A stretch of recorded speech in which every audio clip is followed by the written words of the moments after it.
Neoterra, c'est une rupture au niveau de paradigme. Pourquoi c'est une rupture ? C'est une rupture parce que ça réinterroge notre rapport au monde, notre environnement devenant de fait sujet de droit. L'éducation à l'environnement peut être le moteur de ce changement, et c'est bel et bien la non-éducation à l'environnement qui aurait un coût et qui aurait possiblement un coût économique, un coût social et un coût environnemental. Alors oui, il n'y aura pas de transition sans éducation. Michel Serres, qui nous taquine un petit peu depuis ce matin, dans le contrat naturel, je crois que c'est à la page 66-67, dit la chose suivante. Le symbiote admet le droit de l'hôte, alors que le parasite, notre statut actuel, condamne à mort celui qui le pille et qui l'habite sans prendre conscience qu'à terme, il se condamne lui-même à disparaître. Alors le symbiote, finalement, par rapport à l'éducation à l'environnement, ça doit être ce support. Ce support nous permettant de construire cette association, finalement, qui est indissoluble de coopération avec le vivant, avec lequel nous partageons évidemment un destin commun. Pour construire ce destin commun, il faut dépasser l'adaptation-ajustement et passer à une éducation adaptation-transformation. C'est ce que disait ce matin Vincent Bretagnol, c'est ce qu'il a appelé la capacité transformative. Les éco-gestes, par exemple, bien sûr qu'il faut les convoquer, bien sûr que c'est important de bien fermer son robinet, bien sûr qu'il faut trier ses déchets, mais le plus important, c'est de consolider l'engagement citoyen, individuel, collectif, et surtout un engagement éclairé. Et un engagement éclairé, on le fera notamment en s'adressant, le président l'a rappelé, massivement à la jeunesse, c'est-à-dire à nos lycéens et à nos apprentis, à peu près 250 000 personnes. Alors oui, l'ambition de Neoterra, c'est massifier l'éducation à l'environnement pour toucher 100% des Néo-Aquitains à l'horizon 2030 pour réussir la transition. La force de Neoterra, c'est la volonté de construire cet horizon via une information scientifique fiable et une pédagogie de la transformation qui permet aussi de lutter efficacement contre les fake news et contre, on l'a vu encore ce matin, le climato-scepticisme. 3 leviers. Premier levier, les lycées et les CFA. Convoquant l'expertise scientifique et travaillons effectivement sur ces 2 rapports qui font le fondement scientifique important, écobiose, Acclimatera. Et comment on va le faire ? Il faut absolument qu'on ait une réflexion par rapport à la transposition didactique et voir comment on peut favoriser l'appropriation, non seulement de manière descendante, parce qu'on peut le faire, mais aussi pour qu'il y ait une appropriation par les lycéens, notamment, de ces enjeux climat et biodiversité. Bien sûr, nous avons commencé à travailler notamment avec les recteurs, nous avons travaillé avec les rectorats, nous avons travaillé également avec le DRAF. Donc, pourquoi ? Parce que beaucoup de choses se passent déjà dans les établissements et il faut à un moment donné, dans les établissements, être en capacité déjà de les connaître, d'articuler par rapport à des dispositifs. Je pense par exemple aux dispositifs 3D dans chacun des établissements et à leurs projets pédagogiques et alors surtout à leurs projets d'établissement. Et puis, la force, entre guillemets, qu'on peut avoir aussi, c'est le levier par rapport aux lycées agricoles, notamment par rapport aux exploitations des lycées agricoles, où un chemin important est en route, notamment sur l'agroécologie et sur toutes les initiatives qui permettent justement la résilience du système agricole. Alors bien sûr, c'est aussi la poursuite contre la lutte contre le gaspillage alimentaire. Je ne le développerai pas ici parce qu'on en parle assez souvent.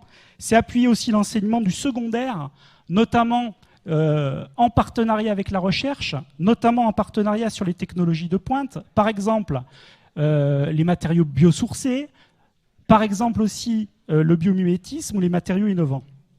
Et puis, on n'y pense jamais assez, c'est aussi de se servir de toute cette intelligence qu'on a dans nos lycées, de tous ces apprentis aussi, toute cette intelligence. Et pour revenir à Michel Serres, lui faire un petit coucou encore, dire que le lien, c'est peut-être avec petite poussette aussi. Parce que développer une application, donc une appli sur un smartphone, et avoir un portail justement qui correspond aux attentes de l'éducation à l'environnement et qui soit en même temps une base pour compiler l'ensemble des savoirs est fondamental.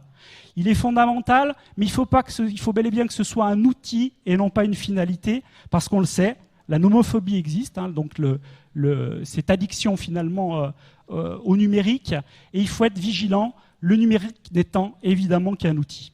Deuxième levier, faire territoire. Faire territoire grâce à l'éducation à l'environnement. Et c'est peut-être quelque chose qu'on a à un moment donné oublié. Pourtant, on a des choses qui se font dans les territoires. Vous évoquiez par exemple les entreprises, la RSE, la RSO, évidemment, mais aussi un travail collaboratif avec les associations, avec les entreprises, avec les chambres consulaires, avec les élus, avec ce qui fait la force finalement de nos territoires pour porter cette transformation. Je vous disais que les outils existent, oui, parce que par exemple, on a une structure que beaucoup d'entre vous connaissez qui s'appelle l'IFRE, l'Institut français de recherche en éducation à l'environnement, et qui finalement porte à la fois la formation des formateurs, parce qu'il va falloir former, il faut former à la formation, c'est-à-dire qu'il faut former ceux qui sont sur le terrain, parce qu'ils en ont besoin en éducation à l'environnement, mais aussi convoquer autour de ces enjeux démocratiques, de la concertation. Et finalement, la plus-value de l'IFRE par rapport à ça, c'est être en capacité dans nos territoires d'aborder ce qui nous pose, nous, dans nos débats, quelquefois problème, c'est-à-dire toutes ces questions socialement vives. Alors pourquoi pas imaginer une plateforme élargie, accélératrice de toutes ces initiatives. Il faut décloisonner l'éducation à l'environnement dans nos territoires. Ça passe aussi, évidemment, par le rapprochement par rapport à la solidarité internationale.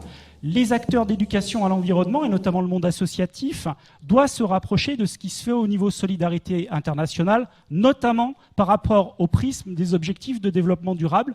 Pourquoi ? Parce que ces objectifs de développement durable, c'est des solutions concrètes qui sont possibles de mettre du local au global. Et c'est finalement une grille d'analyse qui est particulièrement, là aussi, résiliente. Pourquoi pas, rêvons, créer une chaire en éducation à l'environnement. On en a besoin pour nos territoires, ça peut être une plus-value demain dans nos territoires. On a l'exemple, effectivement, de l'UQAM, notamment l'UQAM, donc l'Université du Québec, qui a mis en place une chaire relative à l'éducation à l'environnement et qui travaille justement sur toutes ces problématiques de concertation et d'appropriation citoyenne. Troisième et dernier levier, alors je l'ai laissé là à la fin parce que je me suis dit, il est important mais on n'y pense jamais. Notre Nouvelle-Aquitaine, elle est particulièrement riche. Alors je me baladais ce week-end à Saint-Trojan, donc dans la forêt de Saint-Trojan, exactement, et je vous ai amené un morceau de nature, un petit morceau de nature, parce que finalement aussi l'éducation à l'environnement, comment on fait pour y rentrer dans cette éducation à l'environnement ? Alors vous posez tous la question, je vais répondre après pour vous dire ce que c'est. Comment on fait pour y rentrer ? Souvent, on y rentre par l'approche sensible. Et c'est pour ça que, quand vous parlez d'art, madame, quand vous parlez d'art, effectivement, c'est quelque chose qui est fondamental à un moment donné.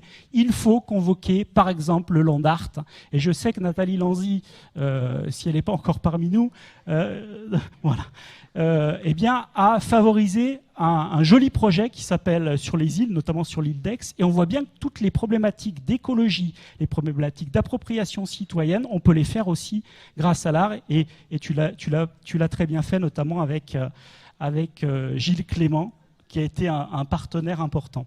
Et pourquoi je vous ai ramené ce petit morceau de nature ? Parce que souvent, c'est Philippe Mérieux qui le disait, on ne passe pas de l'ignorance au savoir, mais d'une représentation à une autre.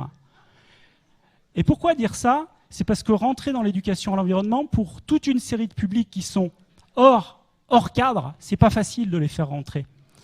Voilà, je vous ai simplement ramassé, vous avez compris ce que c'était. Alors, ma femme qui est d'origine landaise, elle me dit tout le temps, c'est une pigne. C'est une pigne. Donc la pomme de pin, dans le nord, du côté de l'Aix-Poitou-Charentes, on dit plutôt ça. J'ai presque fini, Président. C'est mangé par un écureuil. Alors vous allez me dire, mais qu'est-ce que ça vient faire ici ? Qu'est-ce que ça vient faire ici ? Moi, la question que je vais poser à mes voisines de table, c'est est-ce que l'écureuil était gaucher ou droitier ? Pourquoi vous posez cette question ? Parce qu'on se dit ça n'a aucune importance. C'est fondamental. Est-ce qu'il était gaucher ou droitier ?